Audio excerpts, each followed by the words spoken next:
बहुत इजी होने वाला है क्वेश्चन। देखो, ये एक इक्विलेटरल ट्राइंगल बोलता है जिसको हमने इंस्क्राइब किया है किसके अंदर, सर्कल के अंदर। तो हमने यहाँ पे एक इक्विलेटरल ट्राइंगल डाल दिया, ठीक है, ए बी सी, और मुझे बोलता है इक्विलेटरल ट्राइंगल सर्कल के अंदर है, सर्कल का रेडियस कितना है आर, एंड शो ये करना है area of triangle upon area of circle, इनकी रेशो किसी तरीके से कितनी आ जाए, 3√3/4 ये मेरा टू प्रूफ है। मेरी बात समझ रहे हो कि नहीं समझे यहाँ तक? यस और नो, डन है यहाँ तक? ओके है, कोई प्रॉब्लम नहीं? हाँ ओके, क्योंकि क्वेश्चन में सिर्फ कौन सी डायमेंशन गिवन है, आर, तो पूरा क्वेश्चन आर में ही होने वाला है। बट आर तो सर्कल का रेडियस है, और सर्कल के एरिया में फिर निकाल सकता हूँ, जो कि क्या होता है मेरा πr²। बट मुझे किसकी जरूरत है? Area of triangle. और क्योंकि ट्राइंगल कौन सा है?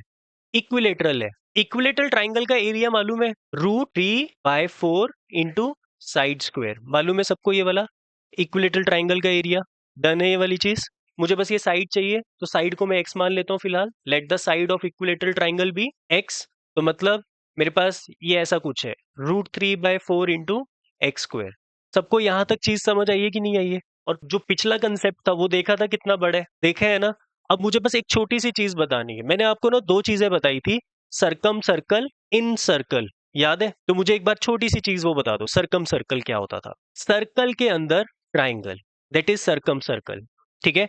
ओके, ये ए बी सी मेरी साइड है, जिसमें से इसकी लेंथ ए है, इसकी लेंथ बी है, और इसकी लेंथ क्या है, सी। और इस सर्कल का अगर रेडियस आर है, तो एरिया ऑफ ट्राइंगल जो इसके अंदर इंस्क्राइब्ड है वो क्या होता था, ABC/4R। एक्सीलेंट, ये मेरे पास सरकम सर्कल का फॉर्मूला होता था। और ये क्वेश्चन किस पर बेस्ड है?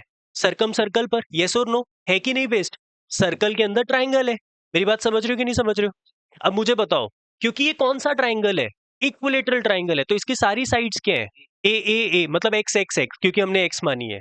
तो मतलब क्या होगी, x इंटू x आर मतलब रेडियस, मतलब इसका एरिया ये भी तो है ना, x³/4r according to the formula circum circle जो बुक के अंदर दिया है हमें। यस और नो? तो बताओ, ये वाला एरिया ये भी तो इक्विलेटरल का एरिया है, और ये वाला एरिया ये भी इक्विलेटरल का है, तो दोनों आपस में इक्वल होंगे कि नहीं होंगे?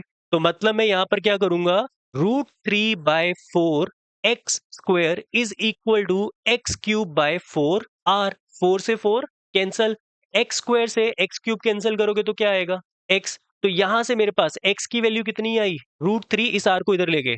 और देखो ऊपर वाले मेथड में भी x की वैल्यू क्या आई थी, इतने बड़े मेथड में सेम वैल्यू आई थी कि नहीं आई थी? अभी भी क्या आ रही है, सेम। बात समझ रहे हो कि नहीं समझ रहे हो?